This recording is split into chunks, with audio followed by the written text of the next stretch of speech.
Welcome to Transformative Principal, where you learn how to be a leader and not just a manager of a to-do list. I am your host, Jethro Jones. You can find me on Twitter at Jethro Jones. Your to-do list is a hungry monster that is never satisfied. For the last year and a half, I've helped principals get awards, get promoted, and find the time to do the work that really matters. I recently opened a new mastermind slot. Schedule a call with me and let's overcome the stressed and isolated principal position together. Go to the show notes for this episode at transformativeprincipal.org and click Schedule a Call with Jethro. Welcome to Transformative Principal, where I help you be a leader and not just run from one fire to the next. I'm your host, Jethro Jones. Thank you so much for listening. Today, I want to do a little bit of a review for a year that has included a lot of changes for me professionally. I want to list some of the greatest events from the podcast that I released this year. You can check out my current top 10 list of podcasts at transformativeprincipal.org/top 10. But this list is going to talk about the top 10 things that I implemented this year as a result of interviewing some amazing guests.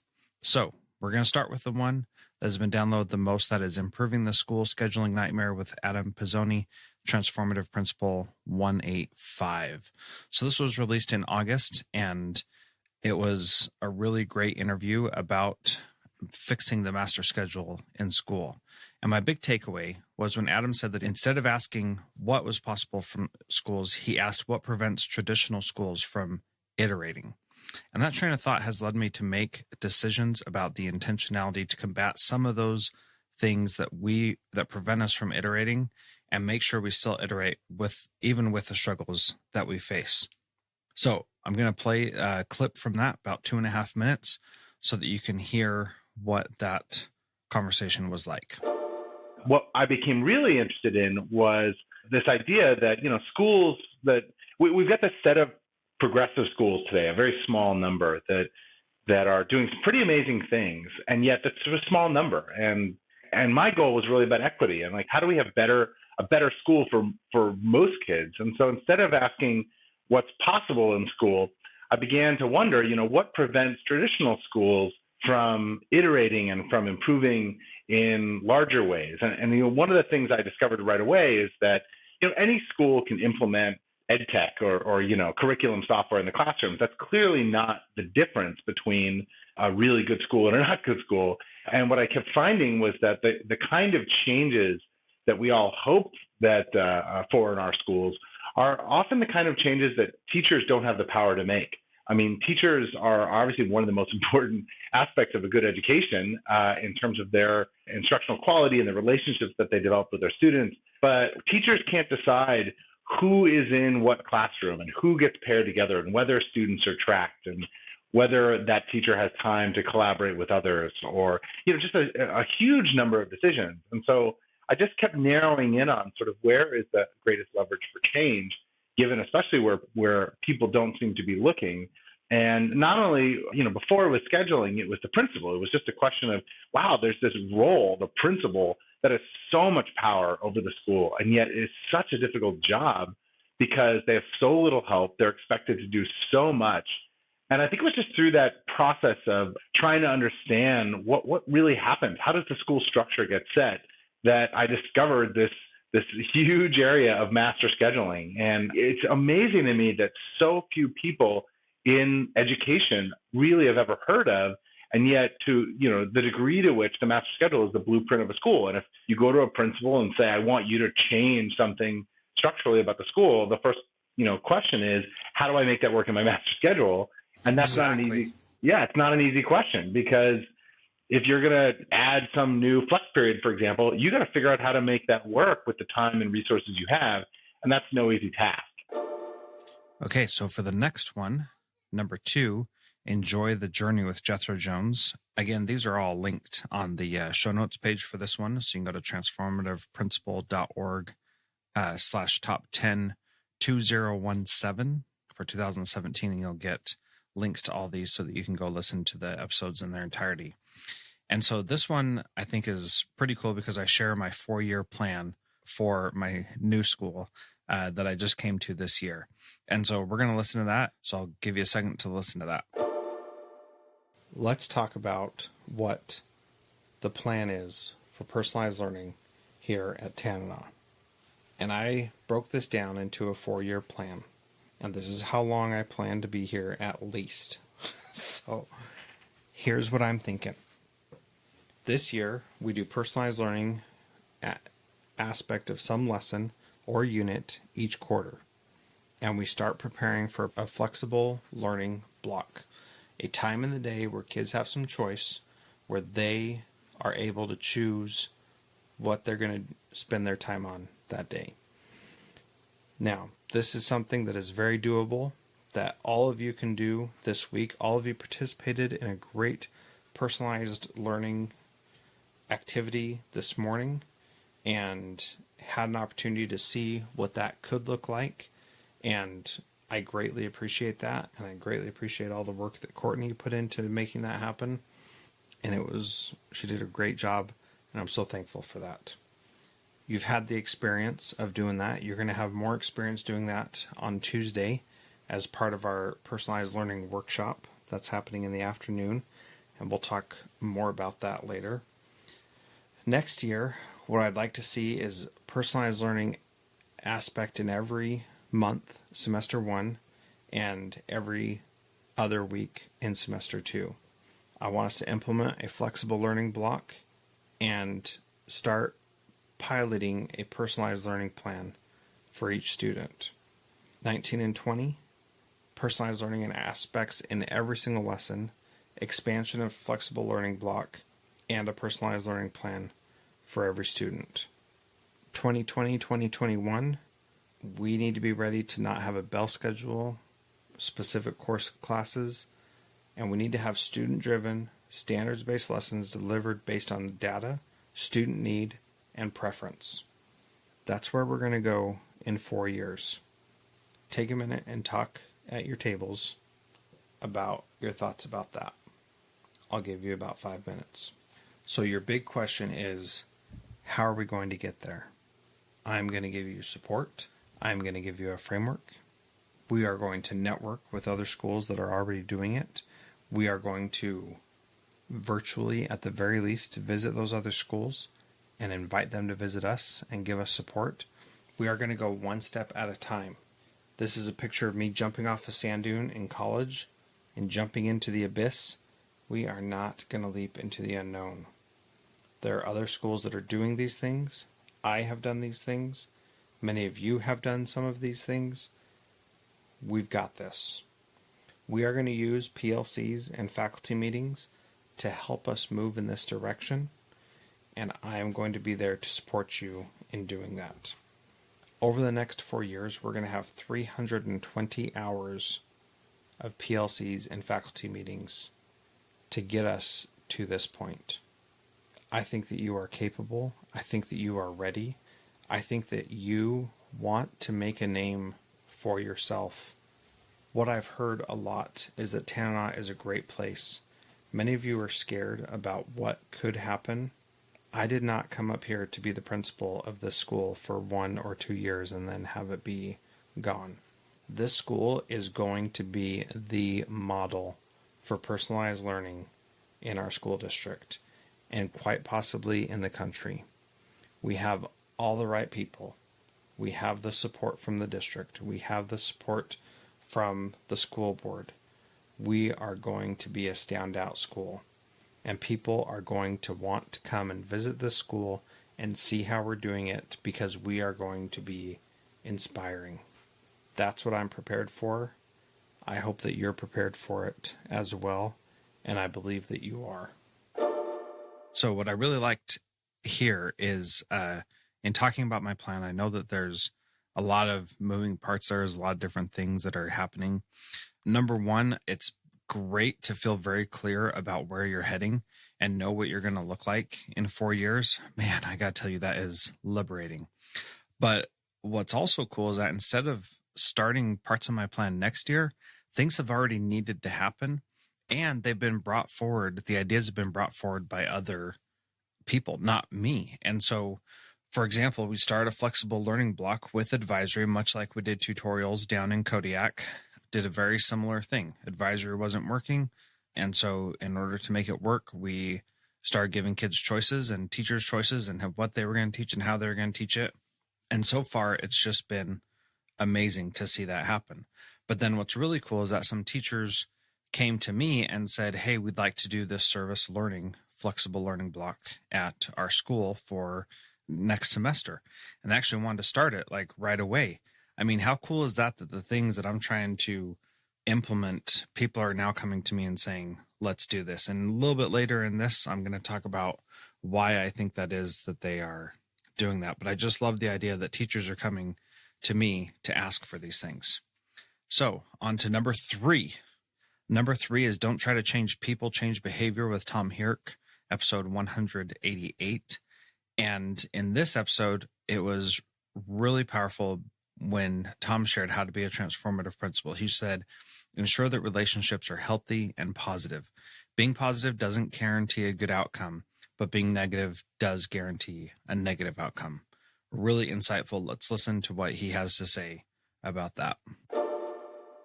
I think, one of the simplest things, it goes right back to the first word I use, is to ensure that the relationships you have are healthy and positive. Being positive doesn't guarantee a result, but being negative sure does. Let's focus on being positive. Let's focus on what we believe to be the best in our educational colleagues, the best in our students, the best in our parent support network, the best in our community. Will you get disappointed periodically? Yep. But I got to tell you, again, being positive sure beats the heck out of being negative. So that was cool. Let me just tell you, I have seen that to be so true. Things don't always work out well when you are positive, but when you're negative, everything is negative and you're going to have a negative outcome. And it is so hard to overcome that negativity, but it's possible with just a little bit of positivity to overcome that.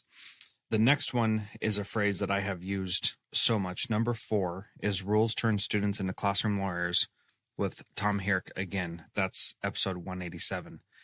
And in this one, really that phrase, rules turn students into classroom lawyers, man, I have seen that so much through my career that it is just mind-boggling how good these kids get at being lawyers when, we don't expect them to be able to write a argument essay. We have to teach that to them. The reality is they already know how to argue pretty dang well, and we just need to correct a couple things. But that students being classroom lawyers has, there are a couple of kids at my school now where I just see them flourishing with a law degree later in their life.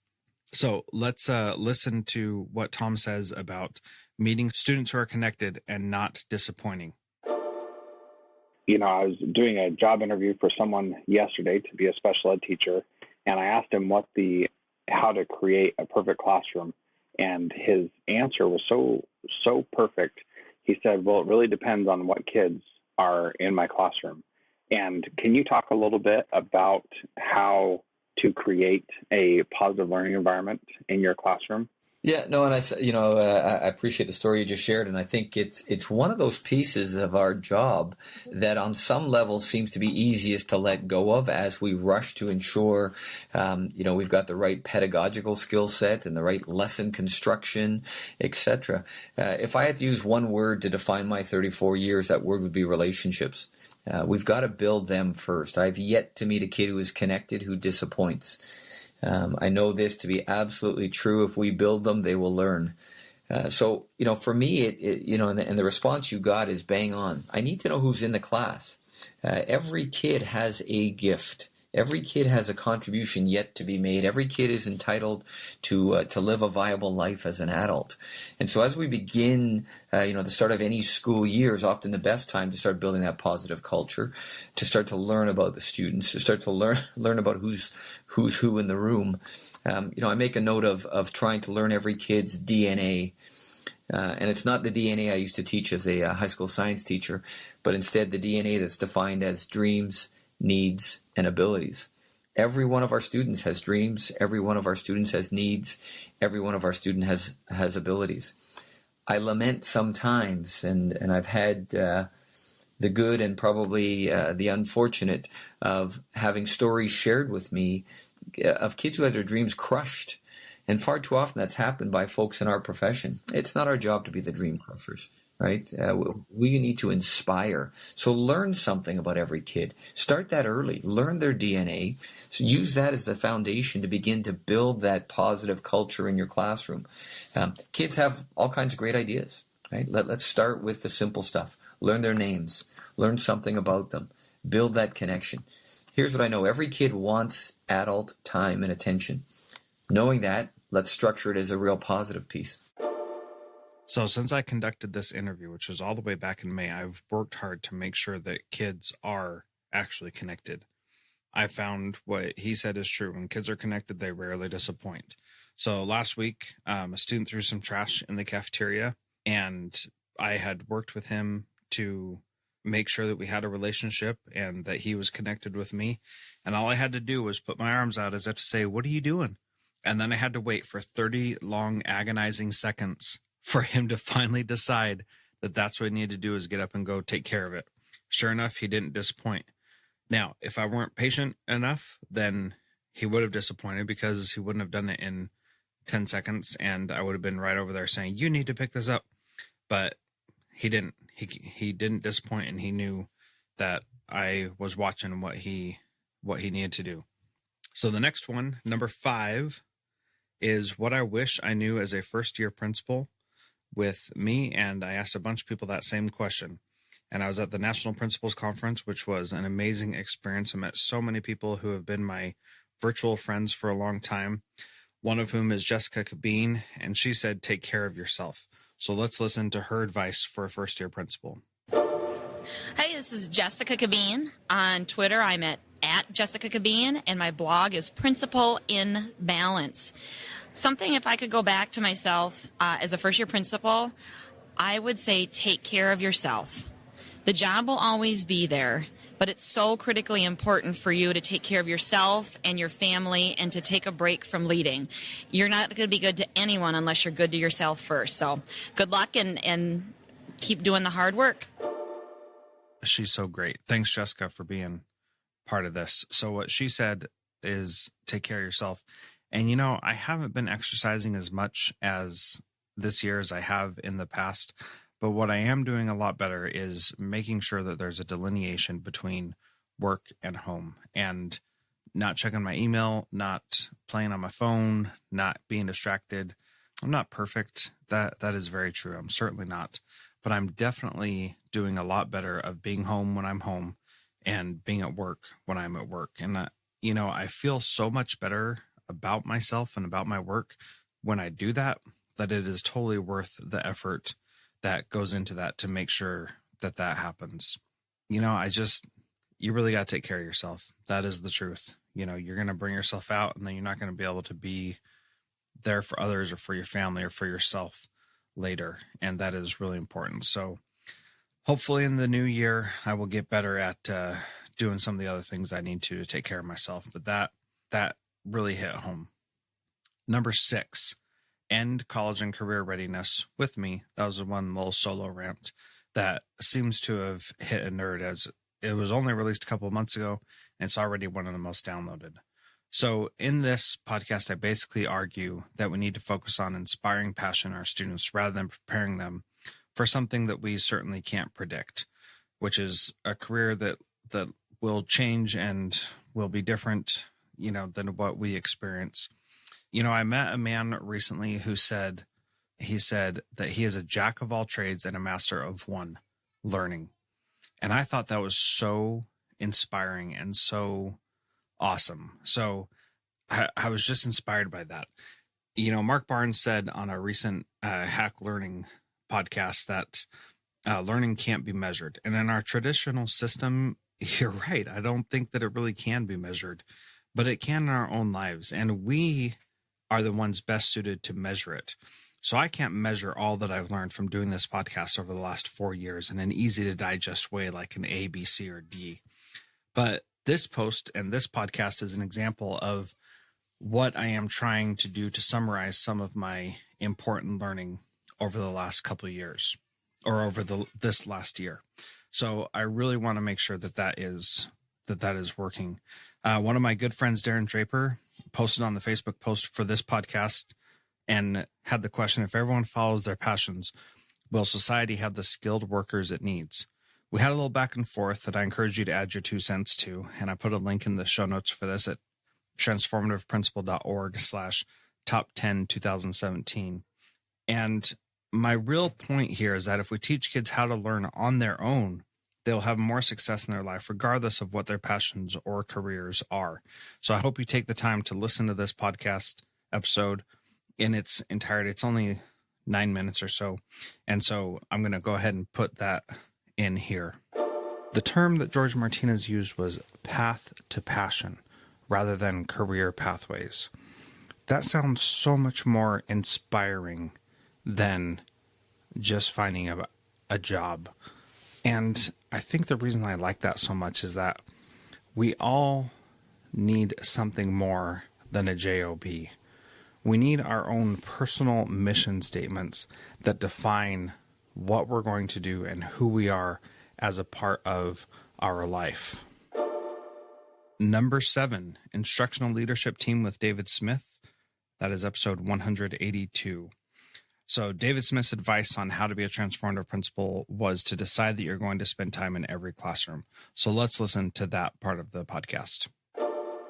The first thing I think that they can do is decide that they're going to spend time in classrooms every single week.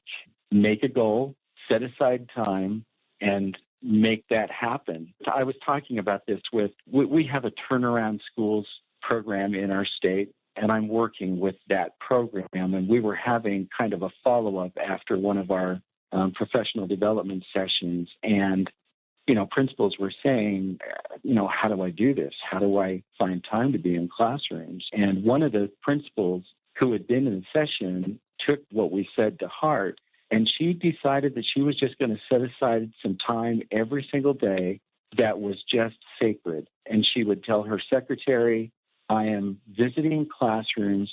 I am not to be disturbed. If there's a discipline problem that can wait, it will wait. If there's a discipline problem that can't wait, then maybe perhaps you'll have to call me. But I'm visiting classrooms and I do not want to be disturbed. Just even saying that, just for an hour, 3 times a week, that's something you can start doing right now, this week, and start getting in those classrooms and seeing what's happening, and then making it effective by then coaching the teacher after that visit. And that coaching can just simply take the form of an email or a comment about, you know what, when I was in your classroom today, this is what I saw, and I thought it was absolutely incredible what you were doing. Have you ever thought about trying this? And that will start them down that road, because they'll get addicted to it. I think that is great advice, and that is definitely something. When I came to Kodiak Middle School new, I did that and got into 3 classrooms every day. That was how I set that goal. It was not necessarily time, but make sure I'm in 3 different classrooms. And some days because of all the administrivia, I was only able to be there for, 5 minutes, but I was there and was able to see something. And I think that, what you said is very important. Being there every single day is valuable. Oh, I agree. I think it's a big slap in the face to a principal when you go into a classroom and everybody turns around and is like, what's he doing in here? And the teacher stops and says, did you need something from me? And that's when I know I failed, that I haven't been in classrooms very much. That is so true. But if on the other hand, you walk in and nobody even notices you're there, you're starting to make a difference. Yeah. That's awesome. So I've made this my priority this year. I've made it my priority for a few years now, but this year I'm trying to spend the 2 mornings, or the morning before lunch, in classrooms every single day. I'm not perfect at that, but it's helping me to do a much better job. And so definitely worthwhile to make that decision and to hold yourself accountable to that decision. Put it on your calendar, tell people no. And those are hard things to do, but you've got to do it. And there was a parent just the other day that was in, and I just gotten into classrooms after putting it off. And I said, the parent's going to have to wait for a few minutes until I can finish this observation. And I got to tell you, being able to do that really helps identify the priority for your school. Number 8, routines to make yourself more successful with Corrine Veldhoen, episode 160. This was back at the beginning of the year this year, and I really liked what she had to say. I've gotten into some great routines this year and established some that I think are really effective. I've read the book that she recommends, The 12-Week Year, and even went deep into the One Thing, about which I interviewed Jeff Woods, who's the host of the One Thing podcast and the vice president of the One Thing. And that should be coming out soon if it's not out already. But it's a amazing interview, just inspiring. This work is not easy to do, of establishing routines. It's really boring. And Jeff Wood says that most people are unwilling to endure the monotony of success. And success is doing the right things at the right time, and usually not big things either. Success is doing very boring, repeatable tasks over and over again to make sure that you're performing at your highest level. So let's listen to what she says about setting up these routines. Yeah, I do this at my school with my teachers too. I invite them to design a self-care plan each year, and it's an annual practice for us. And I think that notion of design comes in here because in design, you kind of prototype things and you test them out and then you iterate on them. And so it's this never-ending process. And so I like to think about designing for thriving. And for me, that's what my journeys look like. And it includes daily practices, weekly practices, monthly practices, annual practices. And I don't know how specific you want me to be, but, my morning routine, as an example, just is a really important piece where I write each morning. I do my yoga and meditation each morning. I have coffee, a 15-minute coffee with my husband each morning. I eat a healthy breakfast each morning. So I kind of do all of those things to set myself up for success. So it's that kind of work and thinking, and it doesn't all come together all at once, or at least it didn't for me. It's something that over the years I have gotten better and better at. So she talks about self-care plans for her staff and for herself. And one aspect of this that I've adopted is by creating a habit using the template in the One Thing, the 66-day challenge, to go to bed at the same time as my wife every night and not stay up late doing things for the podcast or other work or playing games or wasting time on Facebook. That is a really small thing, but something that I know will improve my relationship with my wife, help me to get more rested and spend better time with her. With our lives being so busy with 4 young kids, it's easy to be distracted from these simple things. And I've gotten really bad about making sure I'm going to bed at a good time. So going to bed at the same time as my wife, who gets tired early in the night, will definitely be a way for me to get up earlier in the morning and accomplish the good things that I need to. Number 9, kids can't learn when they don't trust. With Zaretta Hammond, this is episode 157, which was the first episode this year on January 2nd. So we're going to talk about trust generators and how to quickly build trust. Let's have a listen.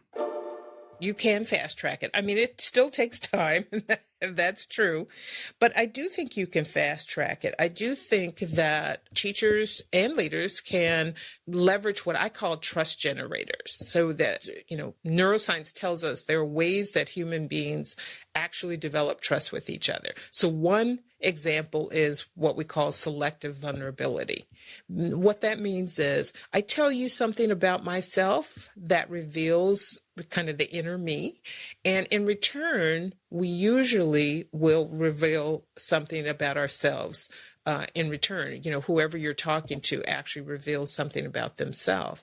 And that whole process actually creates oxytocin in our brains, which binds us, that we feel more trusting, less stress, and we're more likely to hang in there when there's a conflict because we feel friendly with that person. I have an 8th grade teacher that I worked with, and one of the things she did to build this sense of selective vulnerability is she taped a picture of herself as an 8th grader to her front desk.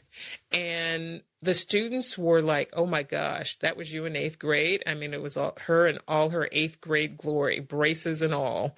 And she said, yes. And as they saw that, wow, now this is who you are, right? A capable, attractive, bright woman, I possibly can be that. And the fact that she would be that vulnerable with them, they made themselves more vulnerable. Their willingness to share their struggles. And this started to bond them individually with her, but also collectively as a classroom with each other, as they then were actually starting to build trust. And there are 4 other trust generators that I talk about in the book. But the idea is that you can fast track that level of trust and rapport with students. So this is the part that I foreshadowed before in my discussion here, that some of the things that we've started doing are happening faster than I thought they would. Number one, because I put the vision out and I told people where we're going. Now people know that's where we're going. If we're going to suggest something, it should align to that. So that's been awesome. But the second part of that is these trust generators, quickly building trust so that we can move to the next level. I've been doing this with kids in my new job. I've been doing it with teachers. It is awesome because it actually works. And my question, as you've heard on the podcast many times, is how do we get this to go faster? Because I'm impatient. I want things now. That's a real challenge for me, but I got to tell you, it is so powerful when I can do something and see the fruits of the labor very quickly afterward. And this is certainly not manipulation. This is truly building trust and getting people to believe in you, to be vulnerable with them so that they can be vulnerable with you, so that you can trust each other, so that you can do the work that needs to happen. It's amazing. I can't believe we're moving faster than I expected we would. It's just so exciting. Number 10, where Jethro is interviewed for the Principal Matters podcast with Will Parker. Now, this one is pretty exciting because what sticks out from this interview is, number one, it was on Will Parker's podcast. We did a little simulcast release, which was cool. And then Will asked me a big question. What do I want to achieve? And here's my answer. Let's listen to it now. I'm a little bit nervous about this because I've been thinking it for a couple of weeks. Okay. But I haven't put it out there to the world yet.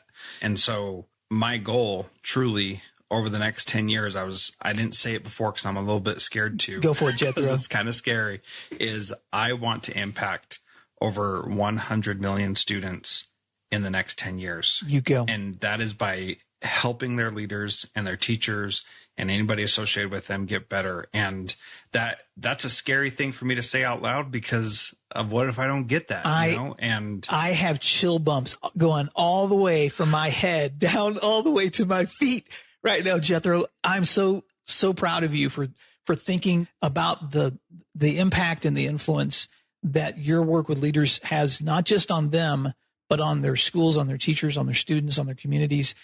And I couldn't be more excited. And man, don't be afraid to talk about that goal, because just you saying that gets me so excited, because I know that it's possible for you to do that. So congratulations on setting such a great goal. Thank you. I'll need your help getting there. So 100 million kids, I'm tracking that actually. And I took that challenge. I set a goal, made it public, and now I want your help. Please go to transformativeprincipal.org/impact and help me reach that goal by adding to the survey and letting me know how many kids will be impacting because you're listening to this podcast. So far, I am 0.021% of the way there. 21,000 kids have been impacted so far. And you know what? That's actually pretty amazing. So I thank you for listening to this podcast. I thank you for helping impact the lives of students because of what you're learning here. And if you ever need to reach out to me, please do, at Jethro Jones on Twitter. And I'd love to find a way to help you and impact the kids in your life. Thanks so much for listening to Transformative Principal, and I hope that you have enjoyed this. Please go to the show notes for this page at transformativeprincipal.org/top10-2017. Have a great day. Transformative Principal is a proud member of the Education Podcast Network. Podcasts for educators by educators. Visit edupodcastnetwork.com for more great podcasts.